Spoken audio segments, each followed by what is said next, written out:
What's up everyone, welcome back to another What If video. As you could probably tell by the title, this one is a bit of a special one since it's a collab. I teamed up with SmugStick to bring you a new What If, where we'll be looking at the potential effects of Goku not being revived after the Cell Saga. With that out of the way, let's continue and finish off this scenario. We pick off after Resurrection F. In terms of everyone's lives, given that Gohan is so much more motivated to train here, that eventually ends up spreading to Goten and Trunks. I mean, Goten is his brother after all, and Trunks is around Goten a lot, so they're going to be training with him a little bit. This leads to them having a little bit of an increase in power, and they actually are able to unlock Super Saiyan 2 here, which they still don't have for some reason. Toriyama, please. But that means they have a noticeable increase in strength here, and they're more motivated to train. And that's good because the next thing to come up is the Universe 6 tournament. Champa ends up arriving into Universe 7, and that sets up the tournament between the two universes. Vegeta's obviously going to be on the team, being the one to train with Beerus, and now he's tasked with recruiting some more members. His top picks are Gohan and Piccolo, who obviously will join. In terms of the other two members, I don't think Monaka would be here because Vegeta would be motivated enough to not need Monaka there, so that leaves two open slots for the team. Naturally, Gohan and Piccolo would probably suggest Goten and Trunks given how often they train with them, and they'd want to see them actually perform here for once. They've had a lot of training, but some good battle experience could help them out a lot, so they do end up joining the team. Gohan is still training to work towards Super Saiyan Blue, but luckily for him, they have about 3 days before the tournament begins to actually train up. But what's he gonna do in 3 days? Well, the Room of Spirit and Time, of course. He heads in with Vegeta, and he's actually able to unlock Super Saiyan Blue, and the two of them continue their training. Not only is it great that he has access to this form now, but both of them get a lot stronger from it, and that leads us directly into the tournament itself. The first matchup is Goten vs Batamo. Goten does have a lot of trouble at first trying to knock Batamo out of the ring, but knowing how flashy he is when fighting, I'm sure he'd be able to find out Batamo's weakness eventually, the fact that he's stretchy to a fault. With one full power punch, flying forward at full speed as he does so, he stretches Batamo to the point where he's slingshotted out of the ring. Goten then moves on to fight Frost, and he does hold his own for a little bit, but he's eventually affected by the poison and gets knocked out because of it. Next up is Piccolo, who's wary of fighting Frost, and then he's able to actually notice what's going on. He does get hit by the needle and gets knocked out, and once he gets back up he tells the ref about it. Frost then gets disqualified. Next up we have Trunks vs Vegeta. Similar to Goten, Trunks can't really figure out a way to knock this guy out, but knowing how Trunks is, he eventually does end up throwing an insult towards Vegeta, and then they find out the weakness of the Metal Men. And once they figure that out, it's not too hard for Trunks to get the win because he can come up with some pretty creative insults. Next up is Trunks vs Kaba. In terms of their base, I see that Kaba is actually ahead of Trunks, which caused him to go up to Super Saiyan, then Super Saiyan 2. Kaba's completely amazed by what's happening, and he doesn't know exactly what Trunks is even doing. This does inflate Trunks' ego a bit because of Kaba looking up to him. Kaba wants to learn how to do this, but Trunks doesn't really know how to teach him. He can't teach Kaba, but he can show him the awesome power of Super Saiyan 2, and the two of them start fighting again. However, I feel like Kaba still might be able to get a win here. Base Kaba was keeping up with base Vegeta here, and Super Saiyan Kaba was keeping up with Super Saiyan Vegeta here, so even with his power boost, I don't know how well Trunks would fare here. Kaba takes the win, and next up, Gohan is versus Kaba. Now is not the time to teach Kaba about this form, but Gohan does promise that if he wants to learn it later on, he'll see what he could do about it. The fight's pretty brief, but Gohan does end up winning. And finally, Gohan's up against Hit, and it's a pretty quick fight and Gohan's knocked out. They're able to find out Hit's ability, and Gohan tells Vegeta what he saw in the ring, and informs him about what he heard about Hit. Vegeta's the last one up, and somehow he's going to have to overcome this time skip. Somehow, even in blue, Gohan wasn't enough. He barely was able to get a couple hits on Hit. Vegeta's up in the ring, and he has a strategy. Knowing how Vegeta likes to brute force things, that's kind of what he's going to do here. From the start, he goes to his absolute full power, not holding back at all. So how would he fare against Hit here? Well, given Vegeta's motivation to train and how strong he's gotten in the last parts, and how he got a head start on Super Saiyan God and training with Beerus, I wouldn't really be surprised if Vegeta was stronger than his normal self here. More so than Blue Goku even. He's not on the level of Super Saiyan Blue Kaioken x 10 Goku, but his strategy of brute force and attacking unpredictably, it actually works against Hit and actually trips him up a bit. He makes it as quick as possible and he doesn't care about expending stamina or energy. And it's good that he feels that way because it ends up working in the end, and he's able to knock out Hit, but only barely. Hit has barely been able to power up his time skip, and because Vegeta went all out from the start, it didn't let Hit get any advantage later on. And that's the end of the tournament, which leads us into the future Trunks arc.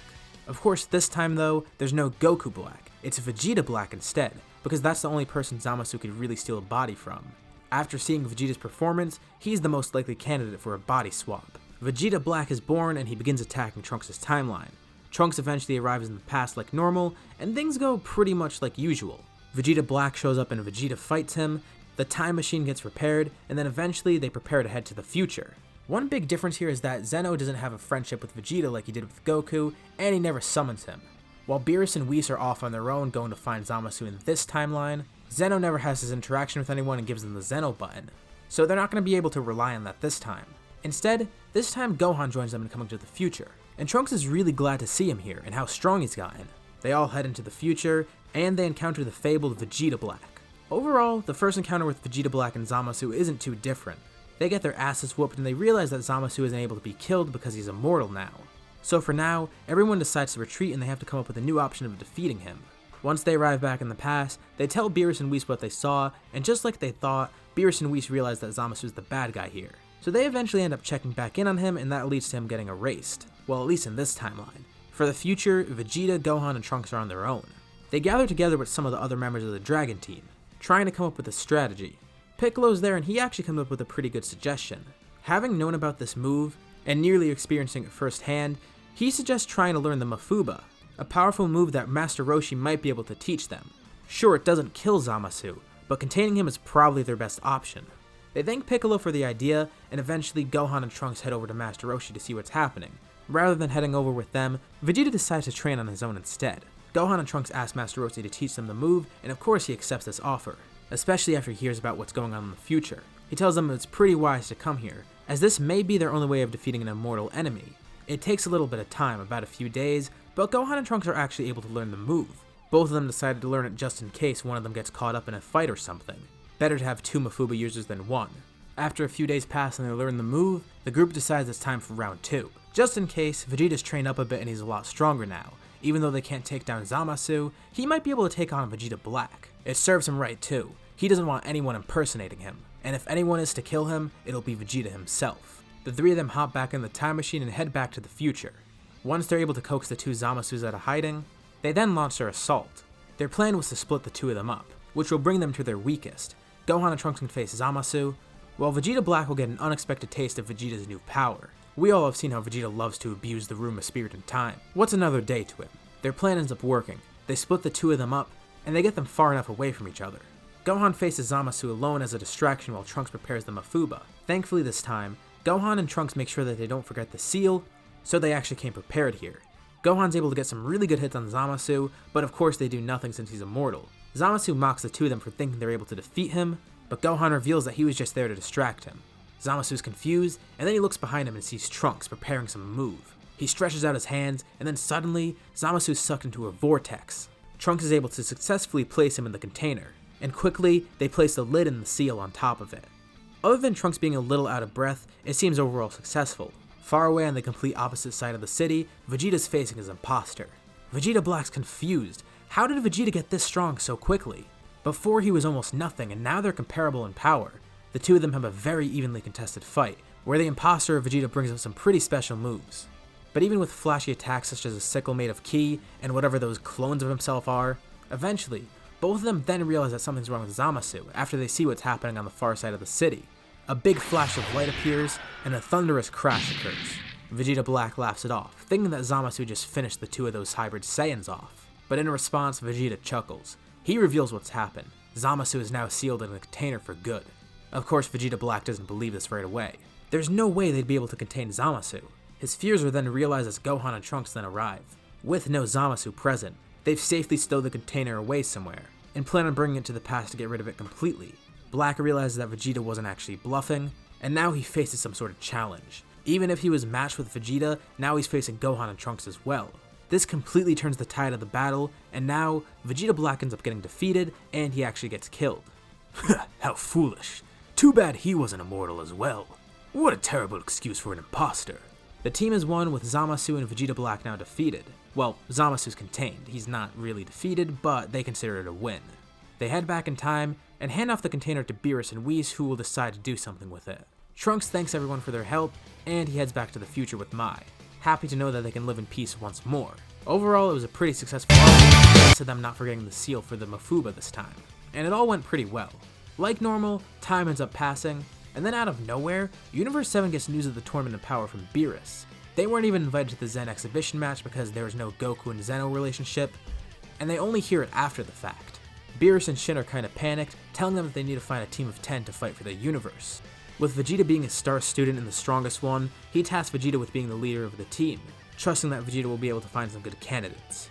The first few choices are pretty obvious. We get Gohan and Piccolo on the team, who then bring in Goten and Trunks. Alright, they got 5, that's a pretty good start, but how are they gonna find 5 more? They all decide to split up. Piccolo and Vegeta head off to recruit Tenshinhan, while Gohan goes to recruit 18 and Krillin. They are successful, which leads to 3 more members on the team. And with 18 there, they decide to ask where 17 is. Piccolo tries to go off and recruit 17, given their past encounters and how he's really the only one who's interacted with him. It starts off a little awkward, but they begin shooting the breeze and Piccolo finds out that he's defending this island and he doesn't really want to leave. Even with the potential encounter with the poachers, 17 probably won't join here because there's no one to protect the island while he's gone. One of the reasons he actually volunteered to go was because Goten and Trunks were protecting his island while he wasn't there, but of course they're in the tournament now, so he doesn't really want to leave it too much. A little bit irrational because if the universe gets erased, there's no island, but we saw how stubborn he was in the main series. Plus, since it's Piccolo there and not Goku, I'm not sure how well Piccolo will be able to convince him, compared to how Goku did. This leads to an issue. They need 2 more members. Roshi ends up joining as well, which is great, but they're still 1 short and it's coming down to the wire. They're trying to come up with something, but then Gohan comes up with a weird suggestion, something that sounds impossible and involves reviving someone.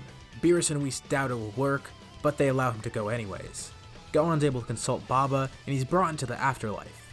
He ends up in a strange, colorful area, where the person he wanted to talk to is supposedly located. And off in the distance, he sees that person, someone who he never thought he'd see again. He's surprised he was able to convince Baba to let him do this, but considering the universe is at stake, she would let it happen. Normally she wouldn't let this person get revived, but considering the threat, she lets it slide. Gohan approaches the man. The man turns around and sees it's Gohan, and immediately they hug. Wait, did he just hug Frieza? No, this man isn't Frieza. The exact opposite actually. It's none other than Goku. Both of them are really glad to see each other, and Goku's actually surprised that Baba allowed him to be revived for 1 day, but I guess the circumstances are a little weird. It's been so long since he got to see Gohan or anyone else, and no question about it, he's not going to take any convincing. I mean, the universe is at stake and it's a tournament, of course he's going to join. There is one thing though. Gohan wants to test out his dad's power first, just to get a gauge of where he is. While in the afterlife, Goku has picked up some new tricks. He has been watching it on Earth occasionally and seen what's been going on, and while Gohan and Vegeta have those weird god forms, Goku was able to come up with 2 pretty weird techniques. He fights Gohan first using Super Kaioken, a combination of Super Saiyan and Kaioken, which he's able to do since he's dead. Yeah, it's not canon, but it's not something completely impossible, especially since Goku's dead. Gohan's actually impressed. Goku's not really near the level of him and Vegeta, but he's still very powerful on his own. He definitely got some really good training in the afterlife. But that's not all. He unlocked a new transformation as well. He powers back into normal Super Saiyan, and then he starts transforming once again. He directly ascends to Super Saiyan 2. Knowing Gohan is very familiar with this, but he fills Gohan in on something. There's another form above Super Saiyan 2. He begins to power up. His hair grows, his eyebrows disappear. Goku shows off his newest transformation, Super Saiyan 3. He's dead, and with all the training he's got, he's actually really strong in Super Saiyan 3. Not on the level of Blue Gohan or Blue Vegeta, of course, but he's had so much training with it that he's probably going to be one of the strongest people on the team. And he does have a few tricks up his sleeve, but he doesn't show them right away. Gohan's glad that they got to spar, but they need to get back to Earth. Everyone's relieved that Goku's here now for the 10th member of the team, especially Chi-Chi, who's really glad to see him, and Goten, who actually gets to see his father here. A brief reunion occurs, but eventually they have to leave for the tournament. Everyone wishes them luck as Universe 7 heads off to the world of Void. The tournament begins, and overall the team's pretty similar, with Android 17 and Frieza being replaced by Goten and Trunks. But besides that, all the same members are on the team. Things start off pretty quickly and universes start getting eliminated right away. Universe 7 is able to get a lot of knockouts, but then they end up losing some members of their team like Krillin, Tenshinhan, and Roshi. Goku doesn't actually train with Kale and Caulifla here, and the thing is they know about Super Saiyan, but Kaba wasn't actually able to access it on his own, and they're hoping to access it here in the tournament. Sadly for them though, that means they're a lot weaker here and they're not able to contend that well. Kaba and Caulifla get knocked out, and Kale could potentially have a rage moment here, but I feel like without anyone else there, she would eventually get knocked out as well, either by Jiren or someone else when she calms down. And speaking of Jiren, there's no encounter with him and Goku with the Spirit Bomb. No one messes with him for the first parts of the tournament, not even Vegeta or Gohan. The tournament starts ramping up. more and more universes are dropping out, and eventually the numbers are dwindling. While Universe 7 did lose 3 members, they're still able to hold their own pretty well. Goku ends up fighting with Goten and Trunks a lot, trying to mentor them in some way. Against Universe 4, they lose members like Piccolo and 18, but they eliminate that universe in response. Against Universe 2, Goku's eventually tasked with fighting Brienne in her giant form. She's actually a pretty powerful opponent, but Goku has something up his sleeve that he hasn't shown yet. With him being dead, he tries something out that he wouldn't normally be able to handle, something that goes far beyond what anyone expected of him. He powers up to Super Saiyan 3 and begins getting serious against Brienne, and he's actually holding his own pretty well, but he's not making too much progress against the giant. Very briefly though, his power suddenly increases immensely, and he's able to take her out with one giant punch. It was too quick for anyone to even notice, but Gohan has a suspicion of what Goku just did. He briefly meets up with Goku and tells him what he saw. He knows that Goku was holding something up his sleeve for a surprise, something way stronger than Super Saiyan 3 or Super Kaioken. For that very brief moment, Goku combines Super Saiyan 3 with Kaioken. It's something he's not normally able to do for prolonged periods of time, but for a brief punch like that, it's able to completely overpower and outspeed his enemies. Gohan's pretty impressed. Even without God forms, Goku's been able to come up with some pretty creative techniques. The tournament continues and eventually more people get knocked out. Goten and Trunks aren't able to keep up at this level and they eventually fall too, leading 3 members to be left: Goku, Vegeta, and Gohan. They're able to take out Dispo and eventually Toppo, but then they're faced with the Jiren. Jiren's barely been fighting, and when he has, he's been holding back severely. Will they even be able to take him on? The answer? No. The gap in power is too severe. There's no Ultra Instinct, and there's only 3 of them left, so they can't even come up with some really weird strategy to defeat him. Even if they try to break the ground below him and tackle him out or something, he's of course going to catch on and they probably won't be able to do that. In terms of raw power, they can barely even touch him, and he's pretty suppressed right now and they still can. With very minimal effort, Jiren ends up knocking all 3 of them out, and he wins. Jiren then makes his wish, to revive his master Gichin. Nope! Zeno erases him and Universe 11. This isn't the outcome they expected. Instead of someone wishing to revive all the other universes, he decided to use the wish for himself. Even if he was reviving someone, it was still for selfish reasons, thus leading to the bad ending, where everyone is permanently erased. Kinda depressing, but I guess that's the end of the story. So what did you guys think about this what if? Leave your thoughts in the comments below. As always, if you liked the video, be sure to drop a like, and if you haven't already, why not subscribe, as well as hitting the bell icon to get notified about any future uploads of mine. Thank you all for watching, and be sure to check out part 1. I'll see you on the next video.